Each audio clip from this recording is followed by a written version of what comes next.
Hello YouTube, welcome back. It's Connor again. I hope everyone's well. I know it's been a little while since my last video, but I'm hoping to get more videos out frequently now. Just managed to pick up a graphics card, so I'm hoping to put out better quality videos and be a bit more consistent with my uploads. Basically stop slacking. Yeah, I've got a tip for the Arc de Triomphe, which is one of my favourite races of the year, which is run over in France. I'm lucky enough to be heading over to Paris this year for the race. I bought my girlfriend flights and accommodation back in March for her birthday for a little trip to Paris. It just so transpired that I booked the same weekend as the Arc. Definitely wasn't a coincidence. But yeah, the horse I like is well-trained Tarnawa. She's got plenty of back form, strong back form. Talk a little bit about that, and then I get on to my reasoning for the bet.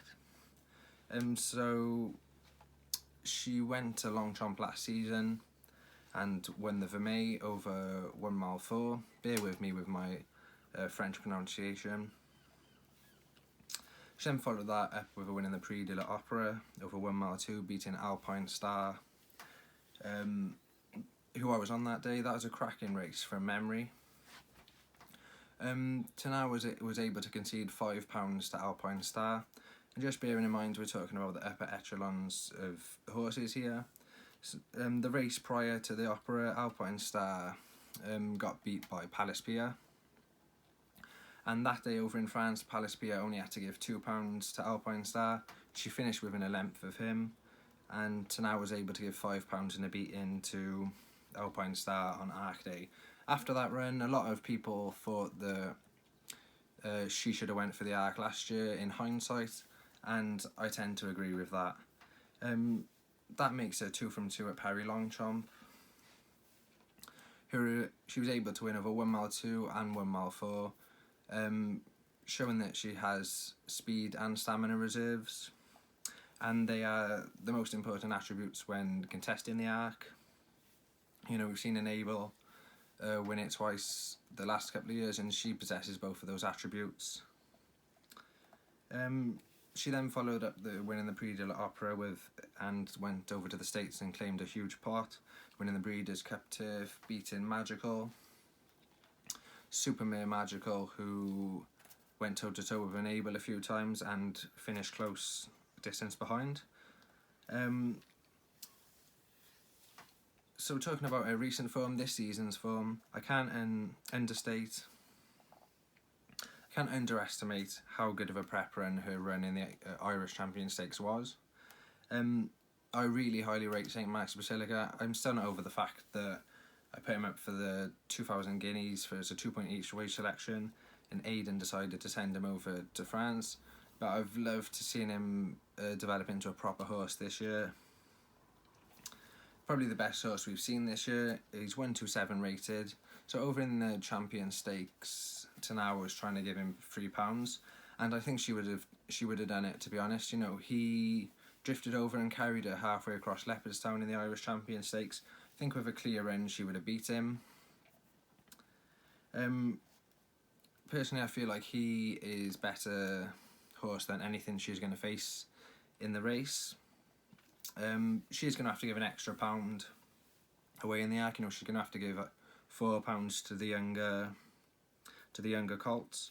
So her main market competition, Adia, super impressive in the Derby, and following that up with a win in the King George, which was equally impressive.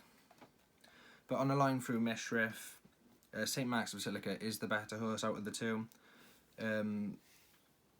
With St Mark's Basilica beating Mishriff by 3.5 lengths, and Adia beating him a length and 3/4 in the King George. And also Adia was getting an extra £1 from Mishriff in the King George. Further down the market we got Hurricane Ain, impressive Ledger win the other day, and also impressive over in France earlier in the season. And then we're down to Snowfall, super impressive in the Oaks, you know, won by half the track. Flopped last time out over in France.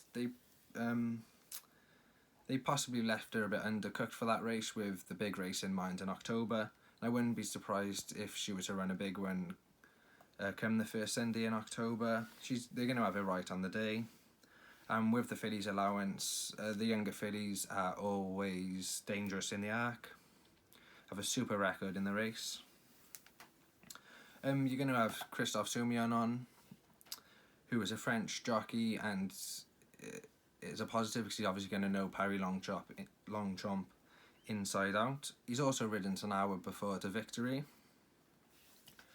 Tarnawa is versatile ground-wise. She won't mind the ground conditions, however they come up in October. She's currently 3-1, which is a fair price in my opinion. She has undoubtedly the best form in the race. Based on her run behind St. Max Basilica recently, you know, as previously mentioned, I rate this horse super highly, and she would have won with a clear run, and I make her a 2-1 shot, and the bookies offering 3-1 at the minute. I hope you've enjoyed today's video, guys. I'm a bit rusty. I'll be uploading another video within a few days for selection for Ascot in October, and I'll finally get the video out with the 50-1 selection for the Grand National run in April. Thanks for watching, guys. Take care. Cheers.